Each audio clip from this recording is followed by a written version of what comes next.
is amazing. GTM research says that 94% of solar in America was installed in the last 5 years.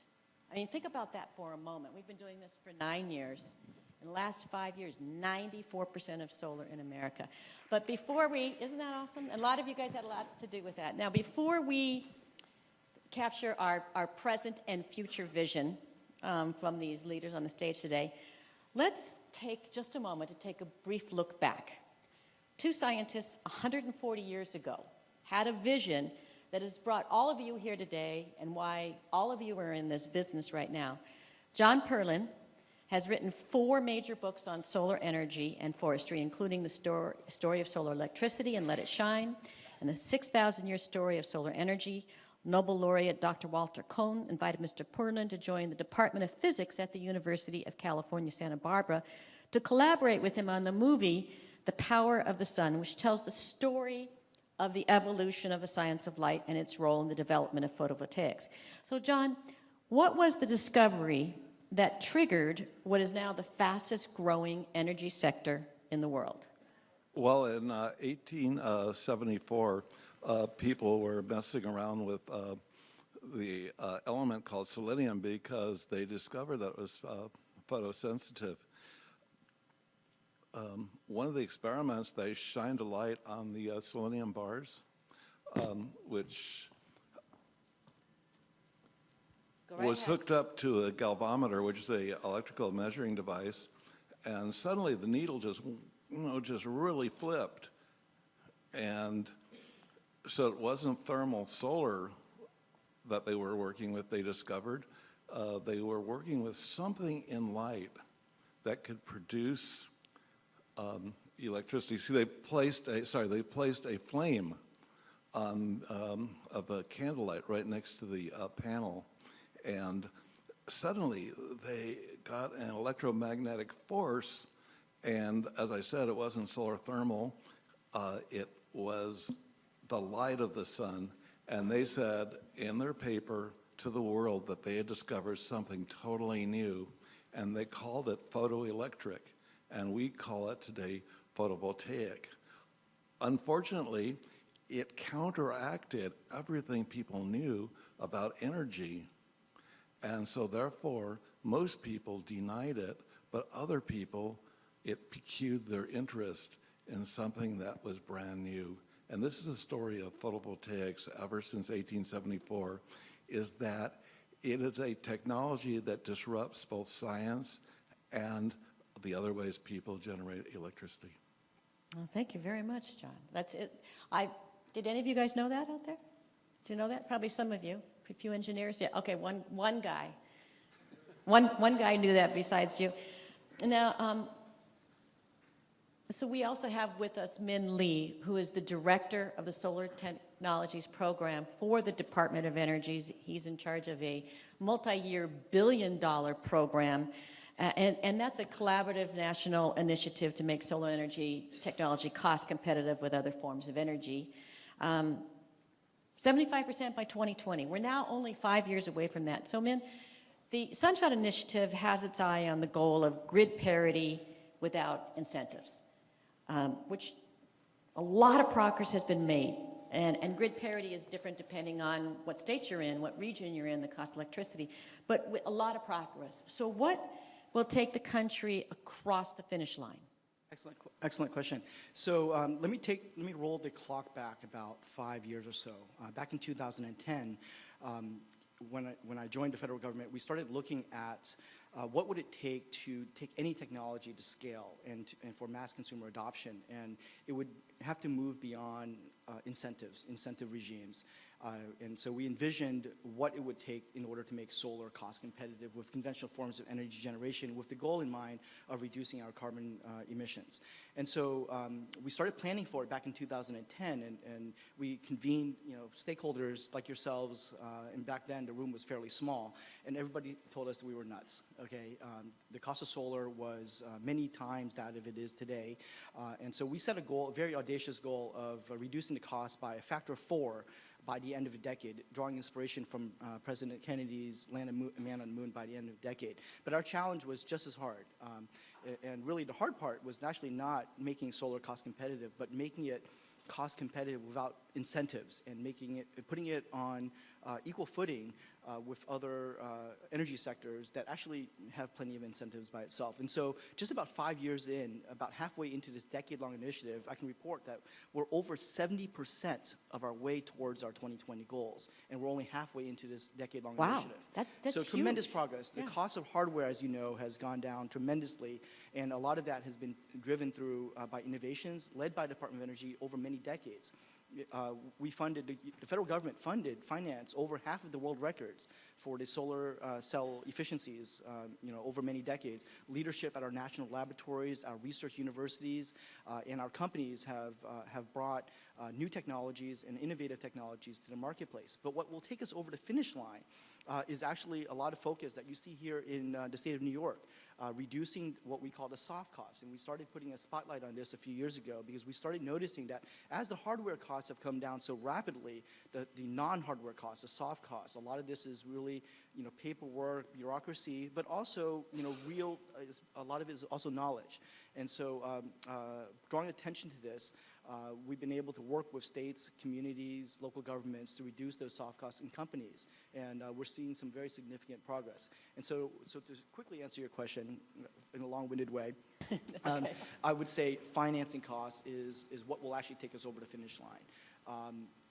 If you look at the cost today, the actual cash cost, and then you compare it to the levelized cost of electricity, it turns out we're already at our 2020 goals if the cost of capital were zero. Now, obviously, the cost of capital will never be zero, right? But realistic cost of capital and giving investors reasonable returns on investments, proportional to its risk, you can see some great opportunities in reducing the cost of capital.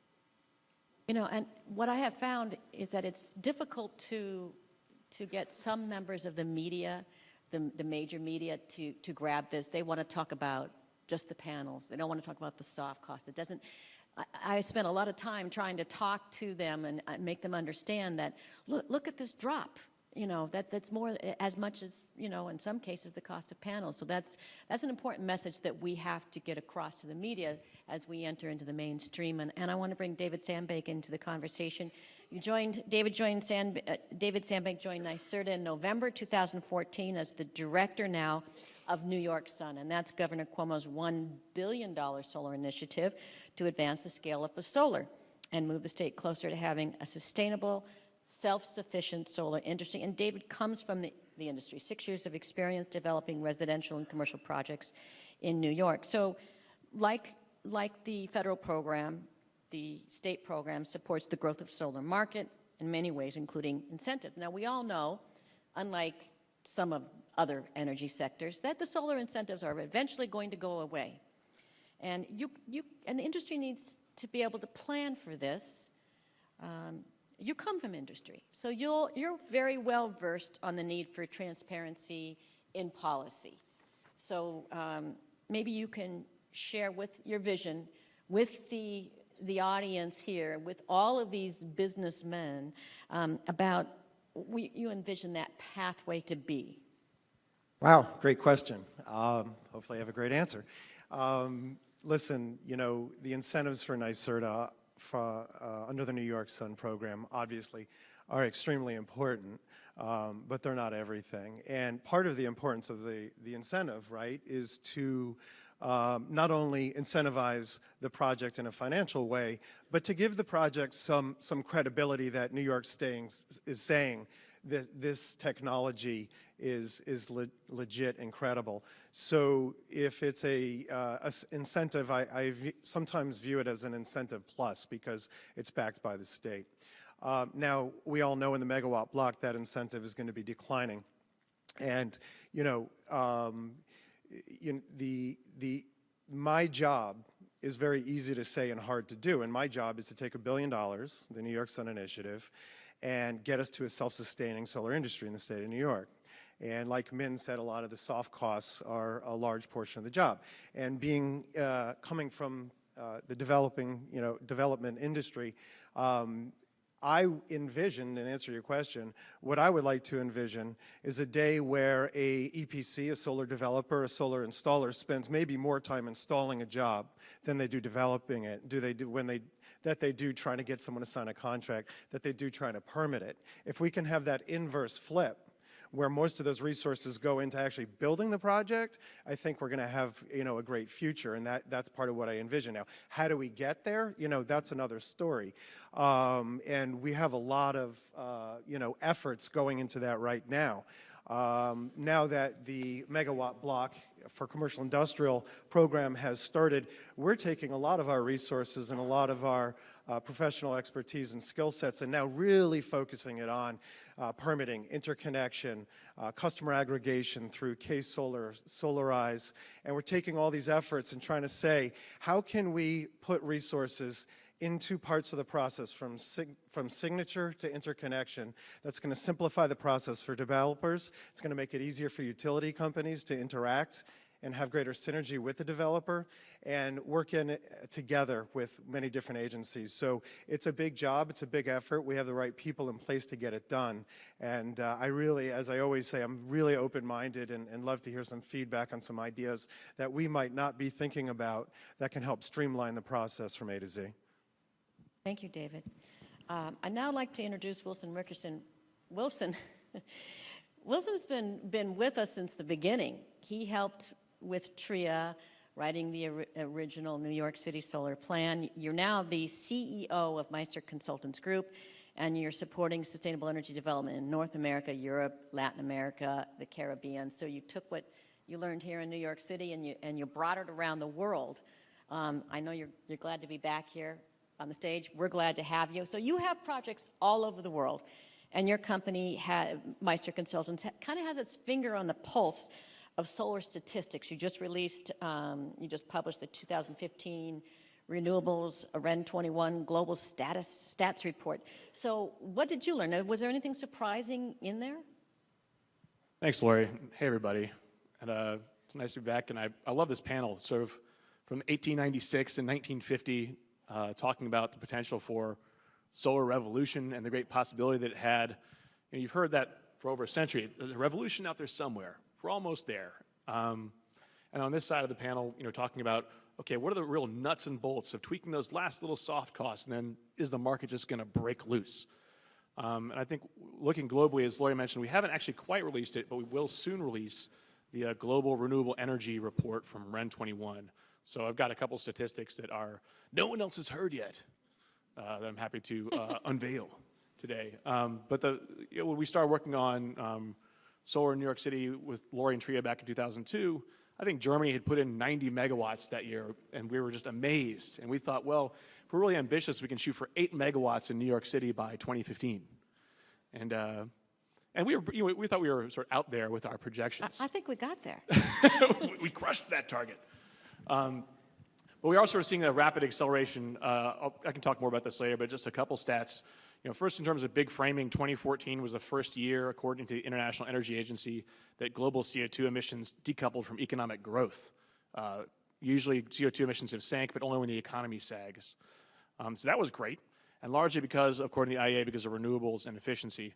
Also in 2014, sort of net power sector capacity additions, 60% of those were from renewables. So renewables outpaced non-renewable generation in terms of new capacity installed.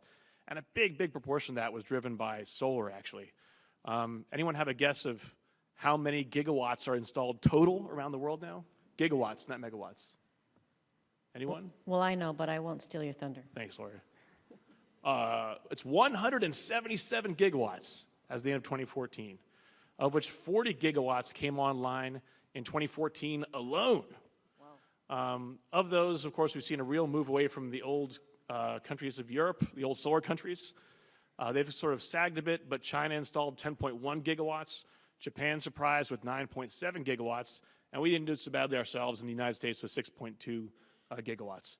But all that is that momentum is definitely out there, definitely building.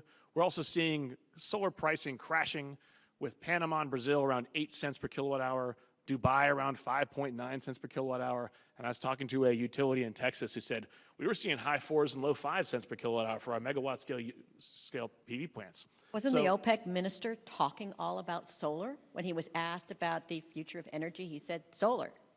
You know, it's getting hot. It's getting popular.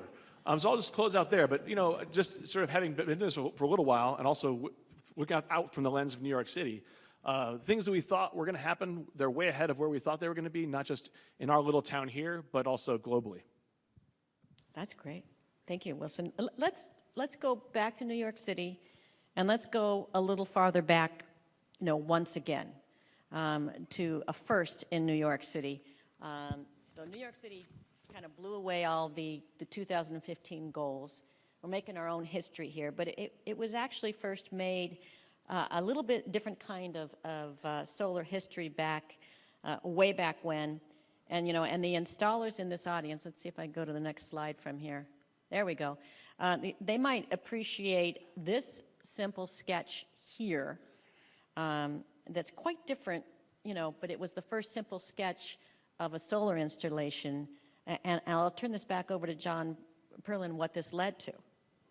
Well, this is the first solar module ever built, and it was described in 1881 by a New Yorker named Charles Fritz. And what this excited was a bevy of articles all over the world stating that this is the foundation of a scientific revolution, and also what the inventor said, not only is it a foundation of a solar revolution, but he said, when all the fossil fuels are gone, we'll still have the sun.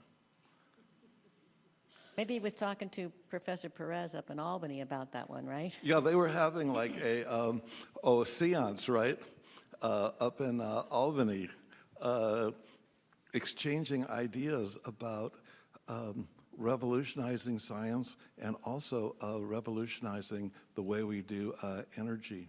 And what I'd like to mention is that by studying the history, we see all the trials and the tribulations, and also we can avoid all the pitfalls that has plagued the development of a new energy source from the sun.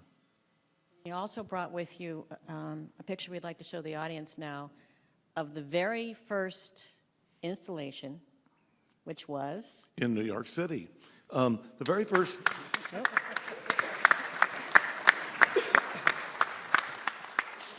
This is at 42 Nassau Street. I believe, I'm not a New Yorker, I'm a Californian, despite the fact that David Sandbank, and this is how I met him, at InterSolar last year, he said, "You are from New York City." I guess because I'm Jewish, and if you're Jewish, you have to be from New York City, right? Not from Israel, but from New York City. So that was the first rooftop installation, and the inventor, Charles Fritz, had so much optimism that he thought back in 1884 that this would give Thomas Edison a run for the money, because hopefully, or probably some people know that it was also in New York City where the first fossil fuel generating electricity plant was developed about the same time, to give you an idea of the context. Well, I think his statement has some legs there, Min. Actually, if I can, follow on with, New York City in a connection here, it was really in the 1890s when Thomas Edison powered Lower Manhattan with the first electric utility. And that model evolved, a little bit over the ensuing 50, 60 years or so into what we see today, whereby you have a utility model with central generation connecting our cities with transmission lines, spread out through distribution feeders to our homes, businesses, and factories. Okay, that's a model where there's one-way power flow. Okay, and that's worked really well for over 100 years. What we're undergoing right now is a very rapid transition away from that model towards a model that also incorporates distributed generation, solar, wind, energy storage, demand response, a lot of things whereby, a lot of technologies whereby you can actually start seeing two-way power flow. And the gentleman from Con Ed this morning explained some of the challenges that happens when you have a network that's designed basically from in the 1890s with one-way power flow in mind to a network that incorporates distributed generation so you can get two-way power flows backwards, which is what it wasn't really originally designed to do. And that transformation is going to be very disruptive and very challenging, but also a great opportunity. An opportunity not unlike when information change from one-way flow to two-way flow and internet, et cetera. So it's a very exciting time right now to be in the power sector, and a large part of that is actually being driven by solar. Well, I'd like to add, and this substantiates Vin's ideas, is that when Fritz put up this array, he said, I'm not going to compete with Edison. He said, this is for like distributed generation, for rooftop, for single, use at the place where the electricity is needed. So this substantiates, actually this is amazing about Charles Fritz, is that he foresaw the revolution that Min is talking about over like 100 years ago. So that was history, and I think that New York can do it again, in New York City, and yes, it's not going to be easy, but if we have the right people in the room, later on this afternoon we'll have the afternoon conversation with some of our utility leaders talking about REV and how we can get there. We know we can do it. It's not going to be easy, but we know we can do it. So and let me go to Wilson for a second. Wilson, what do you think, since you have sort of a snapshot of what's going on around the world, what do you think New York is doing right? I have to be careful with this, given the audience. Especially to your left. Yeah, exactly. Actually, there are a couple good answers. I mean, look, we're getting to a point where we used to do a lot of projections, like, well, maybe we're gonna get so many jobs, or this is gonna happen to the grid, or there's gonna be these types of costs when we get to the solar future. But a lot of places are now hitting what we thought would be the solar future. Germany and Greece and Italy are all way above 7% of their national electricity supply from solar. And these are in economies where their electricity demand is either growing slowly, stable, or declining. And so they're starting to have these new sources of power compete with their old established sources of power.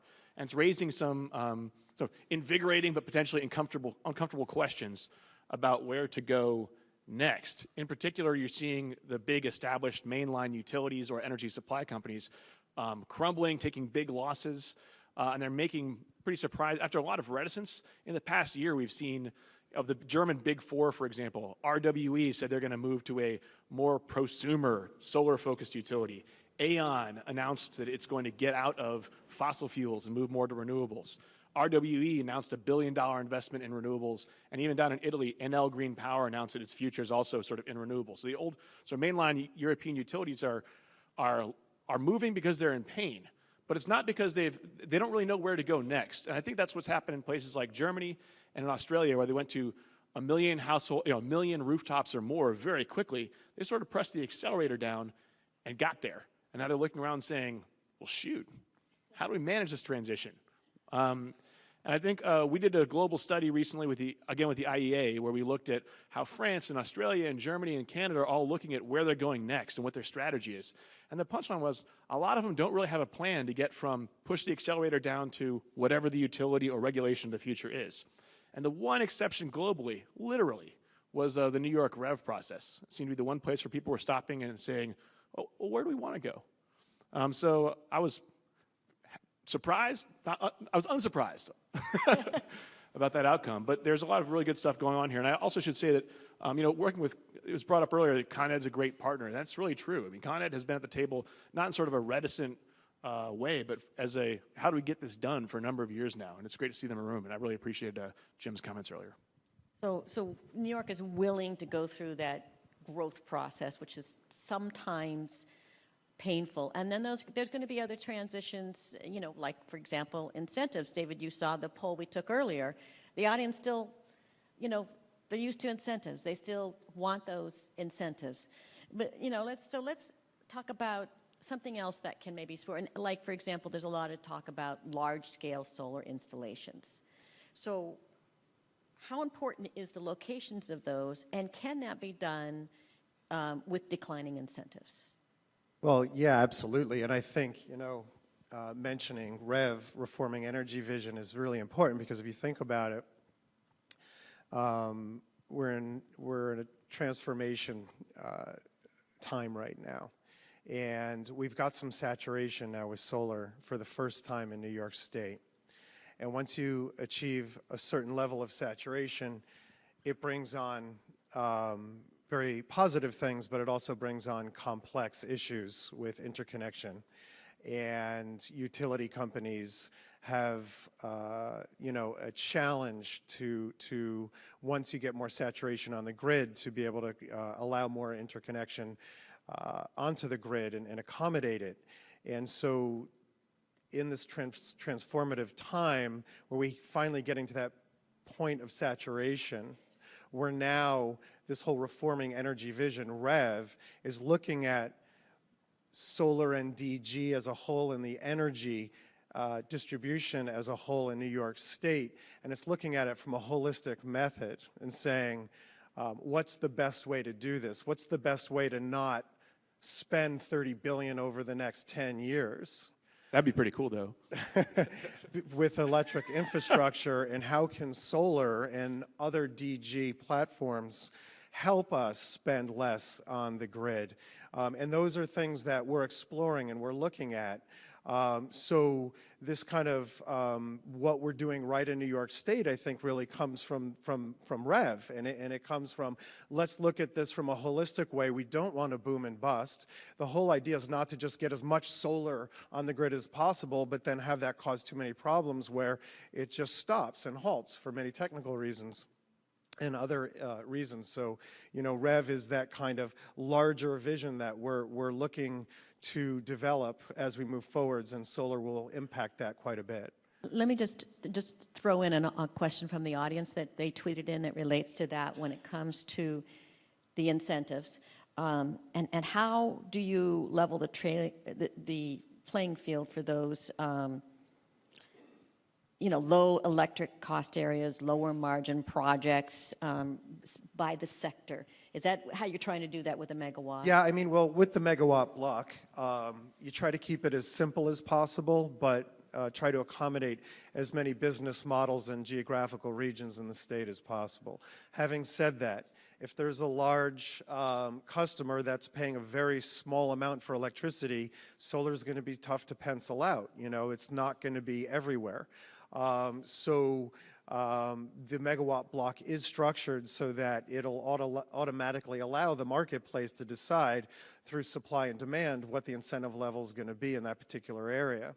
But yeah, solar is going to probably go to the lowest hanging fruit as possible at the beginning.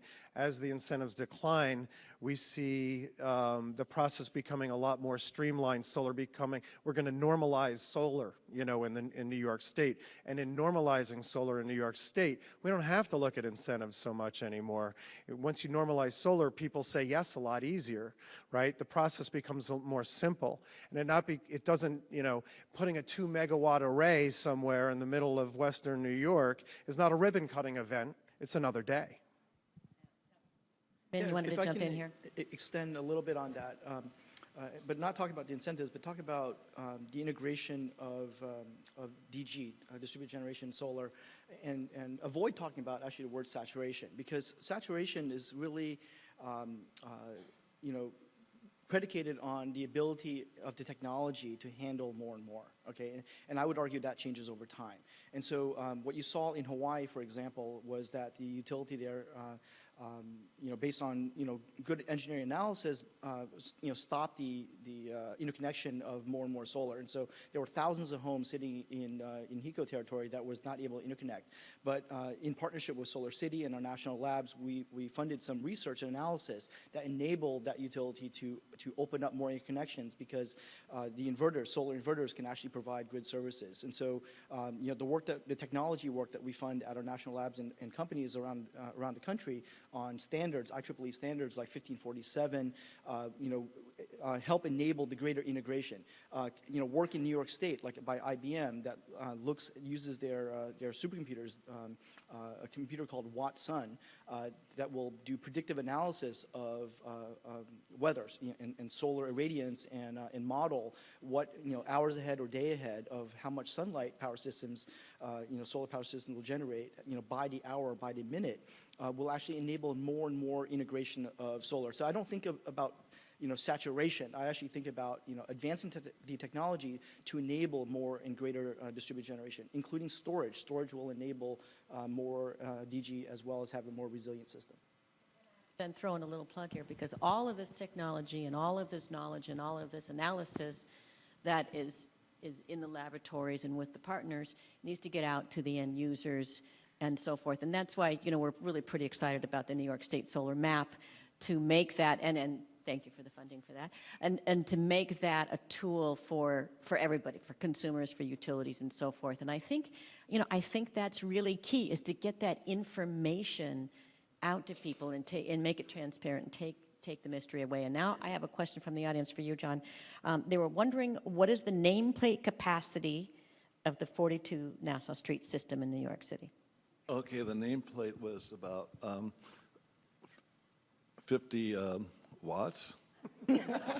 Well, this is really, I think this is probably the most interesting thing about doing the history of solar energy, is it really gives you a perspective. Like I also, at the University of California, Santa Barbara, supervise installations of today. And so we just installed a 420 kW system, right, on a parking lot. And to give you a perspective, in 1976 in the world, there was only 350 kW. So that gives you a perspective of how far we've come.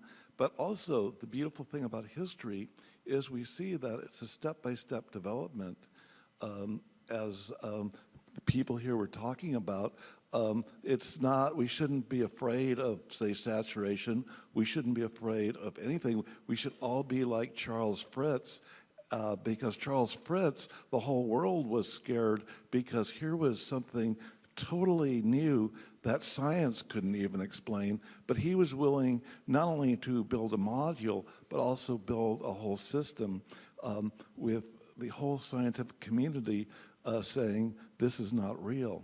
And so what we learn is not to be afraid. We heard that about climate change, too. Sorry. Excuse me? They said it wasn't real, but... Climate change. Yeah. Oh, yeah, but that was an issue back then, too, where actually people were very generated by his invention, because they said, ere long in 19th century English, we would put an end to all the smoke and combustion of coal, because believe me, back in the 19th century, it was like hell to breathe in cities. Hey, I grew up in the San Fernando Valley. We had smog alerts, we had SIG alerts, where they wouldn't let the kids go outside. I mean, if we can put back up our holding side with the tweet on it so that we can get some more of your great questions coming in. I had a question for Wilson, got almost an identical one here about European utilities jumping to renewables.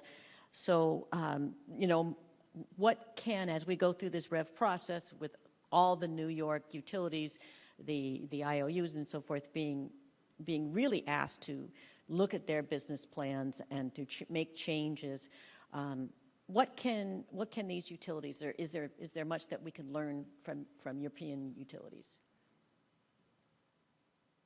I do think that one thing we can learn is that it's not too early to start, and that people have argued back and forth as to whether we've gone fast enough, and probably in terms of, you were mentioning climate, there's probably an argument for acceleration, and has been in the past.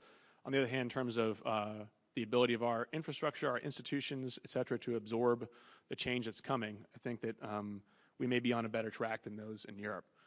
So it's sort of, at the moment, it tends to be more counter examples rather than things you should do. In Germany, they're just now starting up a dialogue this year about what to do next with electricity markets, where REV's already about a year or two ahead of time and a couple of years in advance. I do think, looking ahead though, it's tough to say. I think we're all sort of pioneers of this in the moment. No one really has a great idea.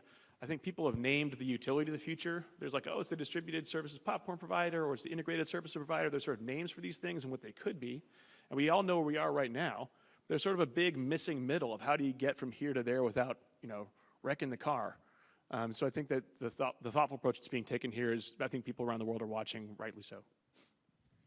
I never thought I'd say this before, but John, you're trending on Twitter right now. Wow. Well, just within this New York Solar Summit group, everybody's pretty excited about the first solar installation.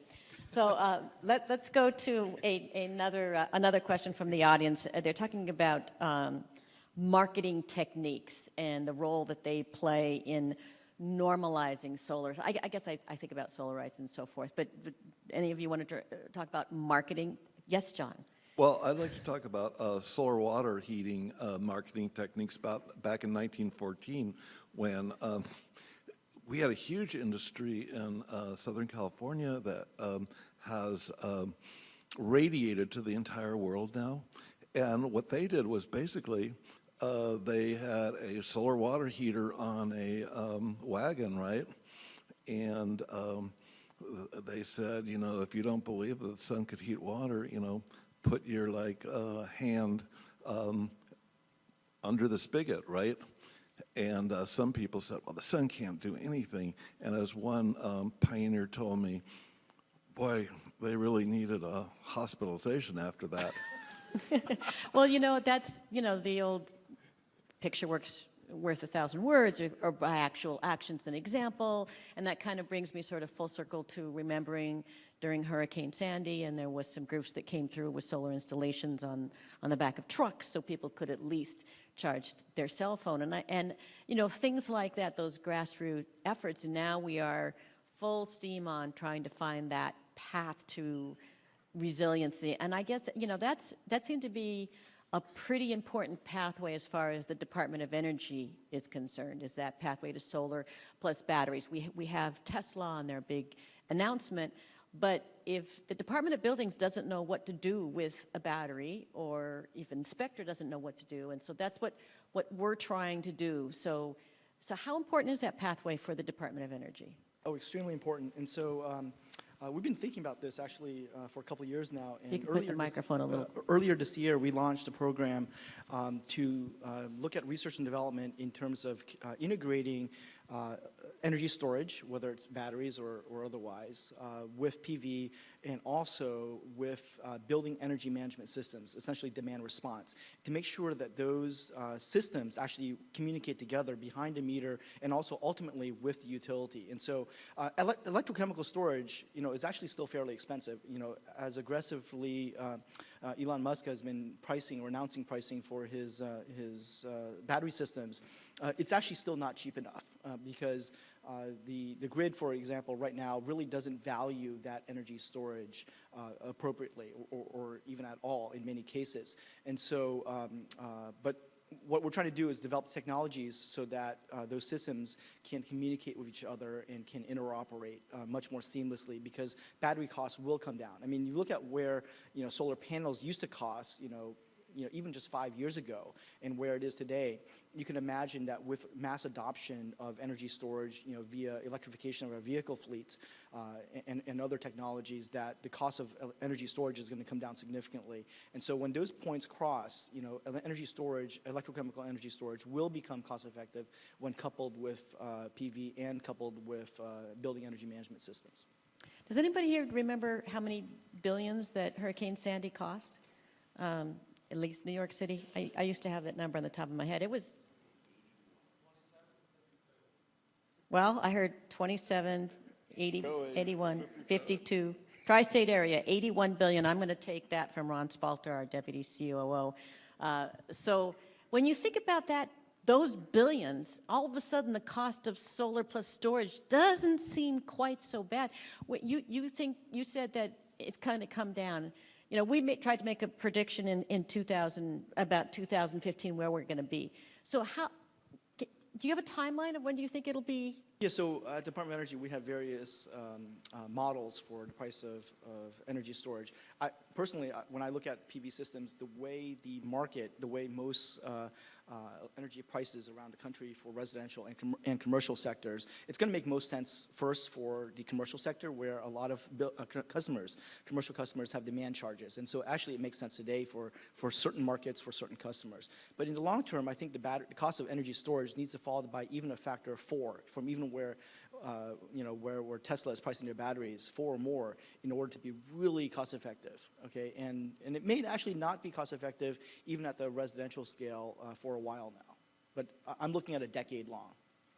Decade. Okay, so we're hoping with our pathway to resiliency, we're really going to be ready for that, and hopefully things will be quicker. John, you wanted to jump in here? Yeah, I'd like to jump in because one thing that's really interesting is that we just talked about billions and billions of dollars that were lost because of the lack of resiliency during Hurricane Sandy's. And it's reminiscent of when solar photovoltaics got its first start, and that was with satellites. And what happened was no one wanted to put the solar cells up on satellites because they were all accustomed to failing with batteries, just like we're accustomed to failing with our electric system each time a catastrophe hits. And what I learned from that is people are more comfortable with failing in a way they know how to fail, rather than try something new that possibly could avoid that failure. I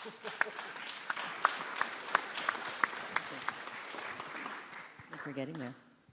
Yeah. So I think what we have here is we have an appetite. We have a willingness. I think after, the second and third storm, everybody's really, really willing to invest.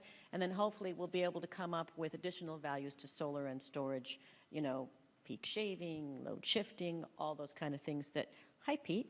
Glad to see you. So Pete's going to be stepping in for us a little bit later today. So I was worried I didn't see you earlier. But lots of great questions on here. Some of the things I don't know if this particular audience in this particular panel would answer, but there's a question here about energy storage devices and safety. Does somebody want to jump in and talk about? I know that we're going to be addressing that in the DG Hub, but.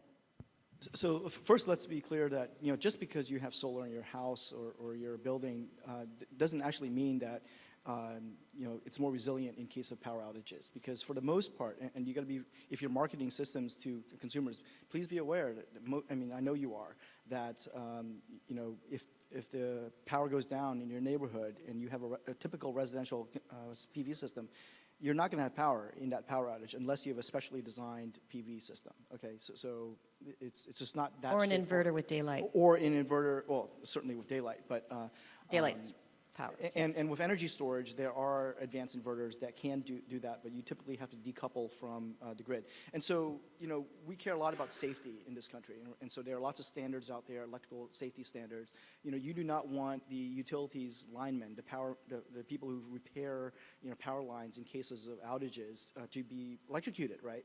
And so you can't send power back to the grid, and so there's islanding and anti-islanding rules. And so safety is first and foremost very paramount. But the good news is that we're working with inverter manufacturers to implement standards that will enable safety in cases of power outages. And the same is true of energy storage. And then we have people here from inverter companies a little bit later today. Earlier you were talking about Hawaii, and I know that, Wilson, you work with a lot of island nations and even third world countries. I mean, in Nepal and other places in Africa, they're skipping right over generations of the old-fashioned infrastructure, going right to solar. So what can we learn here? And New York is a big state. This is the New York State Solar Summit. What can we learn in that could be used, skipping over the old poles and wires, or what else can we learn from island nations? I think from developing countries or island nations, there are maybe a couple interesting lessons. We've been working in places like Trinidad and Tobago and Saudi Arabia that have a lot of oil and gas and are looking to move to solar in a big way. We've also been looking at places elsewhere in the Caribbean that are mainly oil dependent and are really hurting because of the volatility of oil prices.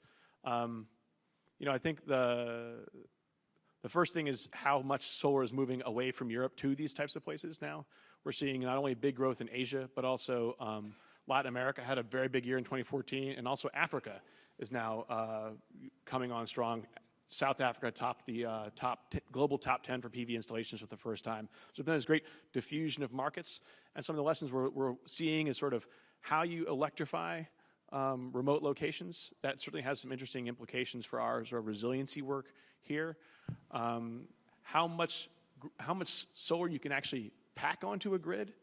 You know, I think a lot of smaller island nations that have much smaller loads than we do, just like with Hawaii, if you add, you know, we're down in the U.S. Virgin Islands, they've added 15 megawatts of solar in net metering in about 2 years, right? That doesn't sound like very much, but they're sort of now at where California is on a per capita basis in terms of the amount installed. And if they get the rest of it that's installed in their pipeline on the grid, they'll surpass Germany and surpass Hawaii. And they'll be in this sort of new place that no one's ever gone to.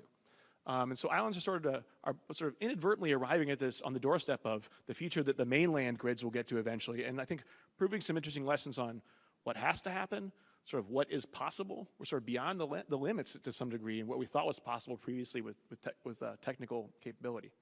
I think the third thing that we're seeing is sort of interesting finance, especially in Africa. We're seeing a lot of new crowdfunding models and sort of venture capital going to new crowdfunding models to sort of get people around an idea and get money into the idea. And I do think that sort of 2014, and New York's already, you know, moving in this direction, but 2014 will be the year that new finance really arrived for global renewable energy. Sort of in the developing world, but in the developed countries too, we've got yield cos, we've got green bonds, and we've got securitization. Sounds a little bit Greek, but all three of those things are brand new mechanisms that bring retail or big institutional investors that have trillions of dollars and were previously on the sidelines into the renewable energy financing market. And we've been waiting for that for like, I don't know. Well, I actually didn't know I was supposed to be waiting for it when I was a kid, but for a long time. Well, no, I remember a conversation up in Albany 3-4 years ago, and the whole discussion was around how you're going to engage financial institutions to believe in solar and to be able to back it. And it all came down to show them the numbers. Instead of show them the money, show them the numbers, show them the transparency. Will this last? Will the technology last as long as the loan will last? And showing them normalized deals too, like what NYSERDA is trying to do. And actually, I would say it actually took some leadership, you know, in Congress and also the White House. The Department of Energy's loan guarantees program financed the first 7 large-scale utility PV power plants, you know, way before anyone in the world would actually finance this. And so it de-risked those plants, and now, you know, across the United States, you have 15 to 20 large-scale, 100 megawatt plus, you know, power plants being financed entirely by the private sector alone. And so sometimes, you know, it takes early government intervention, you know, through the federal level or through state government to push new technologies over the edge, and then the private sector will take over. Well, and I know that I still keep seeing questions about, but we want incentives on here, or we need incentives on here. But I know that California, your home state, are really stepping away from incentives. But, you know, they have a bigger piece of the market right now. A very gentle criticism from both a historical point of view and also from current is that when everybody here so far talks about solar, all they're talking about is photovoltaics, which, you know, I love too. But I have other children that I like too, and you know, like solar water heating. Actually, when you go worldwide and you quantify in electricity the thermal power that's coming from solar water heating, it far beats out photovoltaics, and also solar architecture, and also the distillation of water. So I hope we can expand this conversation today at the Solar Summit to make it a real Solar Summit where we talk about all the technologies, which I try to do in my historic books. And I have to point out that John Perlin is the author.